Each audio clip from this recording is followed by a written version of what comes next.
Praise the Lord friends. ஜெபிக்கலாம் வாங்க என்ற குடும்ப ஜெபத்துக்குள்ளாக நான் உங்களை வரவேற்கிறேன். நான் ரெவரண்ட் சேர ஏப்ரஹாம்.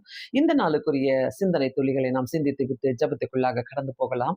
இந்த நாளிலே நான் எடுத்துக்கொண்ட ஒரு நல்ல ஒரு டாபிக் தெளிந்த புத்தி, கிளியர் மைண்ட் செட். ரொம்ப ரொம்ப ஒரு இம்பார்ட்டண்ட்டான ஒரு டாபிக் இது. யார் நல்லா இருக்கிறாங்க, எப்படி இருக்கிறாங்க நமக்கு தெரியவே தெரியாது. எந்த நேரத்துல அவங்க மூட் அவுட் ஆகுறாங்க, எந்த நேரத்துல நம்ம போய் அவங்க கிட்ட நல்லத பேசணும், எந்த நேரத்துல நம்ம அவங்க கிட்ட போயிட்டு விசாரிக்கணும், அது தெரியாது. ஸோ இந்த தெளிந்த புத்திய பத்தி வேதத்துல சொல்லப்பட்டிருக்கிறதா? ஆமா, வேதத்துல சொல்லப்பட்டிருக்கிறது. வேதத்துல ரொம்ப தெளிவாகவே சொல்லப்பட்டிருக்கிறது. தெளிந்த புத்தி நமக்கு இருந்தா தான் நம்ம எல்லாமே நல்லாவே தெளிவா செய்ய முடியும். தெளிவா பேச முடியும், தெளிவா செய்ய முடியும், தெளிவா நம்மளுடைய வேலைகள செய்ய முடியும், தெளிவா குடும்பத்த நடத்த முடியும். தெளிவான காரியங்கள தெளிவா எழுதுவோம், தெளிவா பேசுவோம். எல்லாமே தெளிவாகவே இருக்கும். அந்த தெளிந்த புத்தி நம்ம நெறைய பேர் அத ரெகக்னைஸ் பண்றதில்ல. அந்த தெளிந்த புத்தி எனக்குள்ள வேலை செய்தா, எனக்குள்ள இருக்குதா அந்த தெளிந்த புத்தி, அப்படி யோசிக்காமவே நம்ம வாழ்ந்துட்டு இருக்கிறாங்க நெறைய பேர். ஸோ சிலருக்கெல்லாம் தெளிந்த புத்தி இருந்தா என்ன? இல்லன்னா என்ன? அப்படின்ட்டு நினைப்பாங்க. வேதத்துல பார்த்தீங்கன்னா, ஒரு அழகான வசனம் சொல்லப்படுகிறது. 1 பேதுரு 5வது அதிகாரம் 8வது வசனத்துல, தெளிந்த புத்தி உள்ளவர்களாய் இருங்கள். சூப்பரான ஒரு வசனம் இது. தெளிந்த புத்தி உள்ளவர்களாய் இருங்கள், விழித்திருங்கள். ஏனெனில் உங்கள் எதிராளியான பிசாசானவன் கெர்ச்சிக்கிற சிங்கம் போல எவனை விழுங்கலாமோ என்று வகை தேடிக் கொண்டிருக்கிறான். எப்படிப்பட்ட ஒரு வசனம் பாருங்க. நம்மளுக்குள்ள தெளிந்த புத்தி இல்லைன்னா, நம்ம விழித்திருக்காவிட்டா, நம்மளுடைய எதிராளியான பிசாசானவன் கெர்ச்சிக்கிற சிங்கம் போல நம்ம பார்த்துக்கிட்டே இருக்கிறான். நம்மள எப்போ கீழே தள்ளலாம், என்ன பண்ணலாம். ஸோ இந்த பிசாசு தான் நம்மள தெளிந்த புத்தி இல்லாம பண்றான்றத இந்த வசனத்துல நம்ம தெரிந்து கொள்றோம். ஸோ பிசாசு நமக்குள்ள வந்து நம்மளுக்கு தெளிந்த புத்திய குடுக்கக்கூடாது, தெளிந்த எண்ணங்கள குடுக்கக்கூடாது, ஒரு கிளாரிட்டிய குடுக்கக்கூடாது, ஒரு ஒரு கிளியர் வே அவங்களுக்கு காட்டக்கூடாது, வழிய காட்டக்கூடாதுன்னு சொல்லிட்டு, இப்படியெல்லாம் சாத்தான் நமக்குள்ள கிரியை செய்யும்போது, நம்ம எப்படி ஜெயிக்க முடியும் வாழ்க்கையில? நெறைய பேருடைய வாழ்க்கையில இப்படிதான் அவங்க சிந்திப்பாங்க. என்னால செய்ய முடியாது, என்னால போக முடியாது, என்னால யோசிக்க முடியாது, என்னாலாம் இதெல்லாம் செய்ய முடியுமா? அப்படின்ட்டு அப்படியே உட்கார்ந்துருவாங்க. அப்படியே அவங்களால அடுத்த லெவலுக்கு போகவே முடியாது. ஸோ இதுலருந்து நம்ம எப்படி வெளிய வர முடியும்? வெளிய வர முடியுமா? தெளிவா சொல்றது 1 பேதுரு 5வது அதிகாரம் 8வது வசனத்துல, தெளிந்த புத்தி உள்ளவர்களாய் இருங்கள். தெளிந்த புத்திக்கு மாத்திரை இருக்குதா? கண்டிப்பா இருக்குது. நம்மளுடைய வேதத்திலே இருக்குது. தெளிந்த புத்திய நான் எப்படி பெற்றுக்கொள்ள முடியும்? இந்த முதலாவது இந்த வசனத்துக்குள்ள நம்ம போறதுக்கு முன்பாக பார்த்தீங்கன்னா, தெளிந்த புத்தி இல்லாதவங்கலாம் எப்படிலாம் இருப்பாங்க? சரியா பேச மாட்டாங்க. தெளிந்த புத்தி அவங்களுக்குள்ள இல்லனாக்கா, அவங்களால தெளிவா பேச முடியாது. அவங்க கிட்ட நம்ம ஒண்ணுமே எதிர்பார்க்க முடியாது. அவங்களால அவங்க கிட்ட போயிட்டு நம்ம எதையும் எக்ஸ்ப்ளைன் பண்ண முடியாது. ஏன்னா அவங்க அவங்க கிட்ட தெளிந்த புத்தி கிடையாது. அவங்களால ஏற்றுக்கொள்ளுகிற அந்த தன்மையே இருக்காது. அடுத்தது பார்த்தீங்கன்னா, அவங்க வாக்குவாதம் பண்ணுவாங்க. அவங்களுக்குள்ள புரிஞ்சுக்கிற தன்மை இருக்காது. ஏன்னா, அவங்க வேற வேற எதையோ ஒண்ணு யோசித்துக்கிட்டு இருப்பாங்க.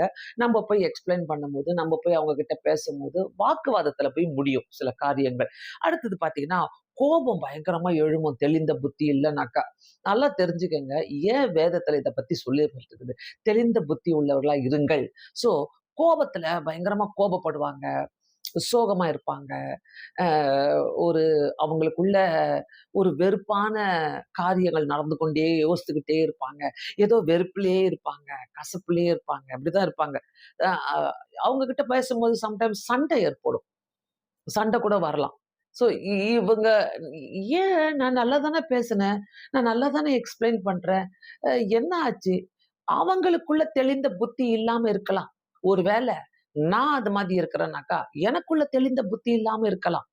ஸோ இது எப்படியும் அப்படியும் சரி, இப்படியும் சரி. நம்ம எப்படி பார்த்தாலும், யார்கிட்ட தெளிந்த புத்தி இல்லையோ, இப்படிப்பட்ட காரியங்கள்லாம் அவங்களுக்குள்ள ஒரு பேக்கேஜா இருந்துகிட்டே தான் இருக்கும். அதனால நம்ப நம்ப எப்பொழுதுமே வேதத்தின் பிரகாரம் தெளிந்த புத்தி உள்ளவர்களாய் இருங்கள், விழித்திருங்கள். எதிராளியான சாத்தான் நம்மள எப்ப பாரு கர்ச்சிக்கிற சிங்கம் போல பார்த்து கொண்டிருக்கும்போது வகை தேடிக் கொண்டிருக்கிறானாம், வகை தேடிக் கொண்டிருக்கிறான். ஸோ இத நம்ம மனசுல வச்சுக்கலாம். அந்த தெளிந்த புத்தி எனக்குள்ள எப்படியும் நல்லா படிச்சிருப்பாங்க, நல்ல வேலைக்கு போவாங்க, எல்லாமே நல்லா செய்வாங்க. தெளிந்த புத்தி இருக்காது. இன்னொன்னு பார்த்தீங்கன்னாக்கா, அவங்க வேலை செய்ற ஸ்தலங்களில அவங்களுக்கு கீழ யார் யாரெல்லாம் வேலை செய்றாங்களோ எல்லாரையும் போட்டு கத்து கத்துன்னு கத்துவாங்க. பயங்கரமா திட்டுவாங்க. அவங்களுக்குள்ள பார்த்தீங்கன்னா, ஒரு அ அ "நம்ப தான் நான் இரிட்டேட்டா இருக்கிறேன்" அப்படின்னு அவங்களுக்கு தெரியும். ஆனா, எல்லாரையும் புடிச்சு இரிட்டேட் பண்ணுவாங்க. எல்லாருக்கும் எல்லாரையும் அவங்களுக்கு கோவம் வந்தா எல்லாரும் அமைதியாயிடணும். அவங்களுக்கு வெறுப்பு வந்தா எல்லாரும் அமைதியாயிடணும்.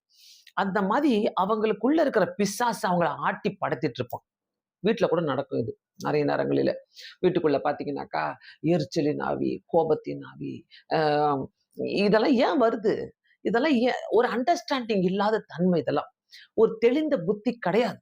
அதனால வீட்டுக்குள்ள கோபங்கள், வீட்டுக்குள்ள எரிச்சல்கள், upset, mind upset, mood upset இதெல்லாம் நடக்கிறதுக்கு காரணமே இந்த தெளிந்த புத்தி நமக்குள்ள இல்லாத காரணங்கள் தான். வேதத்துல இன்னொரு பகுதிய நான் வாசிக்க ஆரம்பிச்சேன். அழகான ஒரு பகுதி. ஆண்டவர் அழகா டீல் பண்றாரு. லூக்கா எழுதின சுவிசேஷம் 8வது அதிகாரத்துல அந்த லேகியோன் பிசாசு பிடித்தவன், அவன் அந்த கல்லறைக்குள்ள இருக்கும்போது பிசாசு பிடிச்சவனா, அவன் வரும்போது ஆண்டவர பார்த்து பல கேள்விகள கேட்கிறான். அது பெரிய ஒரு கதை. ஆண்டவர் வந்து அந்த பிசாச விரட்டுறாரு. அது பன்னிகள் மத்தியில போயிட்டு அந்த பன்னிகள்லாம் இறந்து போயிடுச்சு. கடைசில அவனுக்கு ஒரு விடுதலை கிடைச்சது. அநேக நாட்களாக அவன் அந்த காட்டுக்குள்ளேயும், அந்த கல்றைக்குள்ளேயும் வாழ்ந்துட்டு இருந்தவன், இப்ப என்ன பண்றான்னாக்கா, அவனுக்குள்ள ஒரு தெளிந்த புத்தி உண்டாகுது. 8வது அதிகாரம் 35வது வசனத்துல பார்த்தீங்கன்னாக்கா, அவன சுகப்படுத்தின உடனே, அவன் சுகமான உடனே என்ன ஆகுதுனாக்கா, அப்போது சம்பவித்ததை பார்க்கும்படி ஜனங்கள் புறப்பட்டு இயேசுவினிடத்தில் வந்து, பிசாசுகள் விட்டுப்போன மனுஷன் வஸ்திரம் தரித்தவனாய், நம்பர் 1 நல்ல வஸ்திரம் தரித்தவனா இருந்தான். அவன் அவன் கல்லறையில இருக்கும்போது, அவன் பேய் பிடித்து கல்லறையில இருக்கும்போது, தெளிந்த புத்தி அவனுக்குள்ள இல்லாம இருந்தபோது, அவன் சரியான வஸ்திரம் தரிக்கல. முதலாவது காரியமே அவனுக்கு கொடுக்கப்பட்டது, நல்ல வஸ்திரம் தரித்தவன். அங்க பார்த்து பாரு, மனுஷன் வஸ்திரம் தரித்து, அவன் வஸ்திரம் தரித்தும் இருந்தான். அவனுக்கு ரட்சிப்பின் வஸ்திரத்தையும் கர்த்தர் கொடுத்தார். ஸோ, தெளிந்த புத்தி நமக்குள்ள இருக்குமானால், கண்டிப்பாக ஒரு அந்த ரட்சிப்பின் வஸ்திரத்த நம்ம போட்டுக்கொள்வோம். ரொம்ப முக்கியமான ஒரு காரியம். 2வது காரியம் அதுல இருக்குது. அவன் இயேசுவின் பாதத்தருகே உட்கார்ந்து, ரொம்ப பாருங்க, ரொம்ப அழகான ஒரு வசனம். புத்தி தெளிந்தா மட்டுமே இயேசுவின் பாதத்தருகே உட்கார முடியும். ஸோ இத மறந்துடவே மறந்துறாதீங்க. அ நம்ம புத்தி தெளிவா இருக்குதா? டெய்லி போயிட்டு ஆண்டவருடைய பாதத்தருகே நம்ம உட்காருவோம். அவன் வந்து புத்தி தெளிஞ்ச பிறகு தான் ஆண்டவருடைய பாதத்தருகே உட்கார்ந்தான். அ நம்மளுடைய வாழ்க்கையில புத்தி தெளியலனாக்கா, நமக்கு வந்து நம்மளுடைய புத்தியில, நம்மளுடைய மைண்டுக்குள்ள ஏதோ ஓடிட்டே இருக்குதுனாக்கா, ஆண்டவருடைய பாதப்படியில போய் உட்கார முடியாது. நெறைய நேரங்கள்ல. சம்டைம்ஸு சேட்னஸ் மட்டும் கிடையாது. நல்லா ரொம்ப சந்தோஷமா உலக பிரகாரமா இருக்கும்போது கூட, ஆண்டவருடைய பாதப்படியில போய் உட்கார மாட்டாங்க நெறைய பேரு. நான்லாம் எப்படின்னாக்கா, எந்த சூழ்நிலை வந்தாலும் கம்பல்சரியா டெய்லி ஆண்டவருடைய பாதப்படியில உட்கார்ந்தே ஆகணும். ஜெபித்தே ஆகணும். ஸோ, இந்த ஜெபங்கள் நம்ம செய்யணும்னாக்கா, முதலாவது நமக்குள்ள இருக்க வேண்டியது, ஆண்டவருடைய பாதத்தருகே நான் உட்கார்ந்தேனாக்கா, எனக்குள்ள அந்த தெளிந்த புத்தி இருக்கணும். அவன் வஸ்திரம் தரித்தான். 2வது அவனுக்குள்ள இருந்த புத்தி தெளிந்தது. அவன் ஆண்டவருடைய பாதத்தருகே இருந்தான். 3வது காரியம், புத்தி தெளிந்திருக்கிறதைக் கண்டு பயந்தார்கள். ஜனங்க பயப்படுறாங்க. 3வது காரியம். 3 காரியங்கள அங்க நம்ம பார்க்கிறோம். அந்த இடத்துல. புத்தி அவனுக்கு தெளிந்திருக்கிறத கண்டு ஜனங்க அவன பார்த்து பயப்படுறாங்க. ஆ கம்பல்சரியா அ அதாவது நம்மள பார்த்து யாரும் பயப்படணும்னு கிடையாது. பட் நம்போ தெளிந்த புத்தியா இருக்கும்போது ஞானமா பேசுவோம். தெளிந்த புத்தி நமக்குள்ள இருக்கும்போது, ஆண்டுடைய பாதப்படியில உட்காருவோம். தெளிந்த புத்தி நமக்குள்ள இருக்கும்போது, கண்டிப்பா நம்போ எல்லார்கிட்டயும் ரொம்ப அழகா நடந்து கொள்வோம். ஸோ, அந்த பிசாசு பிடித்த லேகியோன் என்ற பிசாசு பிடித்தவன், அந்த நாளிலே அவன் செஞ்ச 3 காரியங்கள் ஜனங்க பார்த்து அவன பார்த்து ஆச்சரியப்பட்டாங்க. அவன் வஸ்திரம் தரித்துக் கொண்டிருந்தான். ஆண்டுடைய பாதத்தருகே உட்கார்ந்தான். 3வது காரியம் புத்தி தெளிந்தவனாய் இருந்தான். புத்தி தெளியணும்னாக்கா, அது யாரா இருந்தாலும், வாலிப பிள்ளைகளா இருக்கட்டும், பெரியவங்களா இருக்கட்டும், யாரா இருக்கட்டும், நம்ம புத்தி தெளிந்து ரொம்ப தெளிவா நான் பேசணும், தெளிவா நான் நடக்கணும்னு நினைக்கிறோம்னாக்கா, கர்த்தருடைய பாதப்படியிலே உட்காரணும். நெறைய நேரங்களில நம்ம பார்க்க வேண்டிய ஒரு விஷயம் என்னன்னாக்கா, பக்தியா இருக்கிறவங்கள கொஞ்சம் கவனிச்சு பாருங்க. தெளிவா இருப்பாங்க. தெளிவா பேசுவாங்க. வேதத்த படிக்கிறவங்க, ஜெபிக்கிறவங்க, அவங்க கிட்ட எப்போ போய் பேசினாலும், அ நம்மளுக்கு வந்து பதில் கிடைக்காது, இதுல பதில் கிடைக்காது, அ இ இத பத்தி எனக்கு புரியாதுன்னு சொல்ல மாட்டாங்க. அவங்க புத்தி தெளிந்து இருப்பாங்க.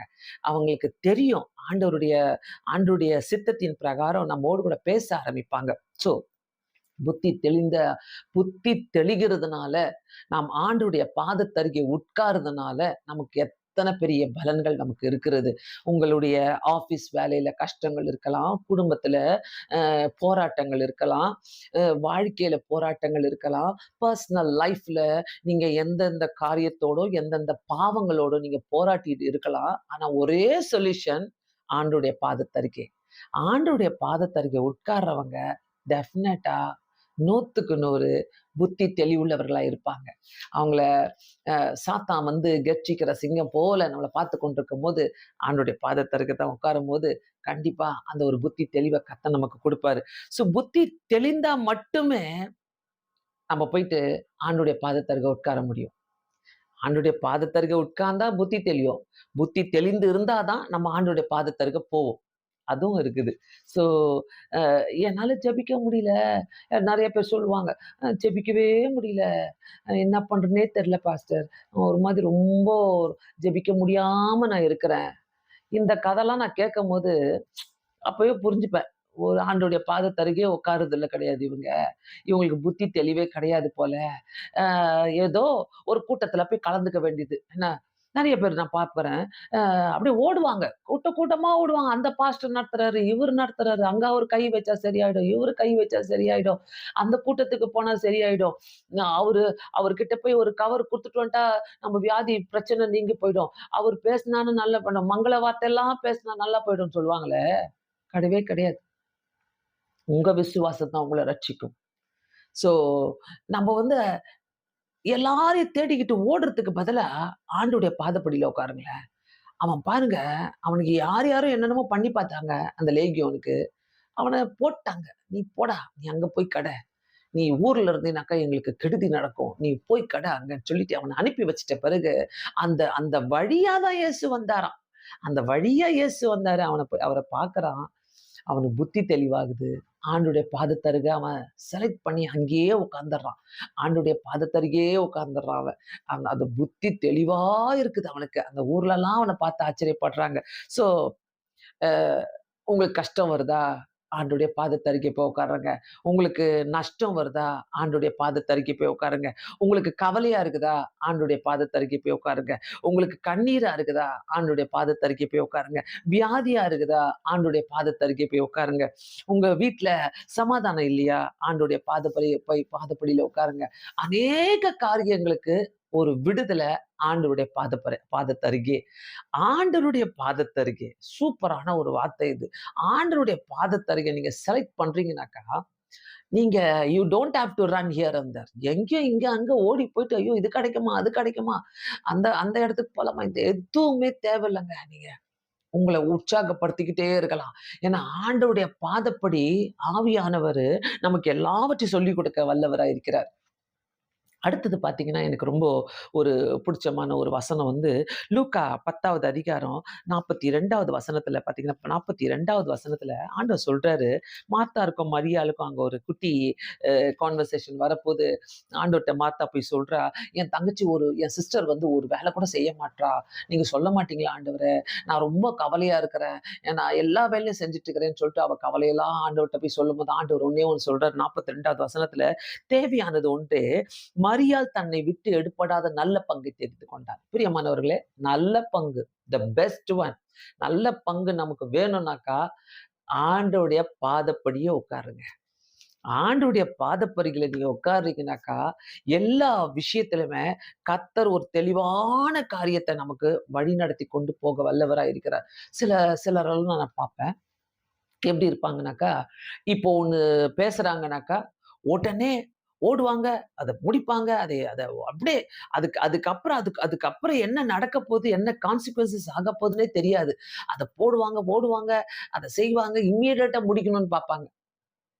ஆனா, அதே ஆண்டவருடைய பாதப்படிக்கு நம்ம உட்கார்றோம்னாக்கா, நம்ம மனசு என்ன தெரியுமா சொல்லும்? அடுத்த நிமிஷமே, "ஏய் யோசிக்கலாமே! இத பத்தி நம்ம யோசித்து செய்யலாமே! இது நான் செய்யணுமா இப்போ? இது தேவையா எனக்கு? அப்புறம் செஞ்சுக்கலாமே! இப்படிலாம் யோசிப்பாங்க. ஸோ, அதனால ஆண்டவருடைய பாதத்தருகே உட்கார்ந்தாங்க. மரியாள் உட்கார்ந்தா. ஆண்டவருடைய பாதத்தருகே. அநேகர் ஆண்டவருடைய பாதத்தருகே உட்கார்ந்து, அநேக விடுதலை பெற்றுக்கொண்டாங்க. ஸோ, இந்த உலகத்துல நம்ம வாழ்றோம்னாக்கா, கண்டிப்பாக ஒரு தெளிந்த புத்தி நமக்கு ரொம்ப தேவை. தெளிந்த புத்தி இல்லனாக்கா, இஷ்டத்துக்கு பேசுவோம், இஷ்டத்துக்கு கோவம் வரும், இஷ்டத்துக்கு எதனா பண்ணுவோம், இஷ்டத்துக்கு ஒரு தெளிந்த புத்தி இல்லாம போய்க்கிட்டே இருப்போம். வாழ்க்கையே அப்படியே வேஸ்ட்டா போயிடும். நெறைய பேருடைய வாழ்க்கையில வேஸ்ட்டா போறதுக்கு காரணமே, ஒரு ஒரு கிளாரிட்டியே கிடையாது. ஒரு கிளாரிட்டி இல்லாம எதையாவது ஒண்ணு அவங்க பேசிக்கிட்டே இருப்பாங்க. தெளிந்த புத்தி இருக்கிறவங்க கிட்ட நீங்க பேசி பாருங்க. அவங்க ஆண்டவருடைய பாதத்தருகே உட்கார்றாங்கனாக்கா, அவங்க கிட்ட அன்பு இருக்கும். லவ் என்ன ஆண்டவருடைய அன்பு இருக்கும். கேரிங் அரவணைப்பு இருக்கும். அவங்க கிட்ட ஒரு ஒரு பொறுமை இருக்கும். ஜெபம் இருக்கும். விடுதலை வாங்கி தரக்கூடிய ஒரு அவங்க கிட்ட ஒரு பலன் இருக்கும். உங்களுக்காக நான் ஜெபிக்கிறேன். உங்களுக்காக நான் ஜெபிக்கிறேன். கவலைப்படாதீங்க. உங்களுக்காக நான் ஜெபிக்கிறேன் என்ற வார்த்தைய தாராளமா வாய் நெறைய சொல்லி அனுப்புவாங்க. ஏன்னாக்கா, அவங்க கிட்ட இருக்கிறது ஒரு தெளிந்த புத்தி. அவங்களுக்கு தெரியும், இவங்களுக்காக நான் ஆண்டவருடைய பாதத்தருகே நான் உட்கார்ந்தா, நான் விடுதலை வாங்கி தர முடியும். வீட்டுக்குள்ள நம்மளுக்கு ஒரு தெளிந்த புத்தி வேணும். வீட்டுக்குள்ள நம்மளுக்கு ஒரு நல்ல ஒரு சமாதானம் வேணும்னா, குடும்பமா உட்காருங்க. தெளிந்த புத்தி நமக்கு வேணும் ஒரு காரியத்தை குறித்து. ஒரு திருமணத்த பத்தி பேசுறீங்க, ஒரு வாழ்க்கைய குறித்து பேசுறீங்க, ஒரு அட்மிஷன குறித்து பேசுறீங்க. ஏதாவது ஒரு காரியங்கள குறித்து நீங்க வீட்ல டிஸ்கஸ் பண்றீங்கனாக்கா, ஒரு தெளிந்த கைடன்ஸ் வேணும்னாக்கா, கண்டிப்பாக நம்ம நீங்க ஜெபத்தோடு ஆண்டவருடைய பாதத்தருகே நீங்க உட்காரும்போது, தெளிந்த புத்திய நம்ம பெற்றுக்கொள்ளலாம். தெளிந்த புத்தி எனக்குள்ள இருக்குதா? நம்ம யோசிக்க வேண்டிய ஒரு காரியமே, எனக்குள்ள அந்த தெளிந்த புத்திகள் இருக்குதா? எனக்குள்ள அந்த தெளிந்த புத்திகள் இருக்குமானால், நான் எந்த இடத்துல என்ன குவைட் ஆக்க முடியும்? எந்த இடத்துல நான் பேசலாம்? எந்த இடத்துல நான் பேசக்கூடாது? நான் என்ன பேசலான்றத கம்ப்ளீட்டா தெய்வ ஆவியானவர் நமக்கு பலனோடு இந்த பலத்த குடுத்து வழி நடத்துவார். ஸோ, இந்த தெளிந்த புத்தி என்பது வாழ்க்கையில very, very important. Very, very important. யோசிங்க, நமக்குள்ள இருக்கிற தெளிந்த புத்திகள நம்ம யூஸ் பண்றோமா? ஆண்டவருடைய பாதத்தருகே நான் உட்கார்றேனா? மற்றவங்க என்ன பார்க்கும்போது எப்படி பார்க்குறாங்க? இதெல்லாம் ரொம்ப இம்பார்ட்டன்ட். தெளிந்த புத்தி இருந்தாலே, நம்ம எங்க பேசணும், எங்க பேசக்கூடாது, என்ன பேசணுன்றத கர்த்தர் நமக்கு ரொம்ப தெளிவா உணர்த்தி காட்டுவார். இத இத வைத்து நாம் இந்த நாளிலே ஆண்டவரை நோக்கி நாம் ஜெபிக்கலாம். பரலோக பிதாவே, இந்த அருமையான வார்த்தைக்காக ஸ்தோத்திரம் ஆண்டவரே. தெளிந்த புத்தி உள்ளவர்களா இருங்கள், விழித்திருங்கள். ஆண்டவரே, கெர்ச்சிக்கிற சிங்கம் போல பிசாசானவன் எங்களை வகை தேடி பார்த்துக் கொண்டிருக்கும்போது, தெளிந்த புத்தியோடு நாங்க வாழ, ஜீவிக்க, நடக்க, பேச எங்களுக்கு உதவி செய்யுங்க ஆண்டவரே. நெறைய நேரங்களில அந்த தெளிந்த புத்திய நாங்க உபயோகப்படுத்தாம இருக்கிறோம் ஆண்டவரே. பிரசன்ஸ் ஆஃப் மைண்ட தாங்க ஆண்டவரே இயேசு சுவாமி. ஆண்டவரே, ஒரு நல்ல ஒரு புத்தியோடு நாங்க வாழ ஆண்டவரே எங்களுக்கு உதவி செய்வீராக. உம்முடைய கரம் எங்களை வழி நடத்தட்டும். இயேசு கிறிஸ்துவின் நாமத்தினாலே வேண்டிக் கொள்கிறேன் பிதாவே. ஆமென். கண்டிப்பாக இந்த வார்த்தை உங்களுக்கு பிரயோஜனமாக இருக்கும் என்பதை நான் விசுவாசிக்கிறேன். ஏனென்றால், தெளிந்த புத்தி இல்லன்னா இந்த உலகத்துல நம்ப சர்வை பண்றது ரொம்ப கஷ்டம். ஸோ, இந்த சேனல் உங்களுக்கு பிடித்திருந்தால் கண்டிப்பாக இந்த சேனலை சப்ஸ்கிரைப் பண்ணிக்கொள்ளுங்கள். மற்றவங்களுக்கு ஷேர் பண்ணுங்க. இது உங்களுக்கு டெய்லியே இந்த சேனல்ல நாங்க பிரேயர்ஸ் போட்டுக் கொண்டிருக்கிறோம். உங்களுக்கு பிரயோஜனமாக இருக்கும். தெளிந்த புத்தி உள்ளவர்களாக இருங்கள். கர்த்தர் உங்களை ஆசீர்வதிப்பார். Thank you so much.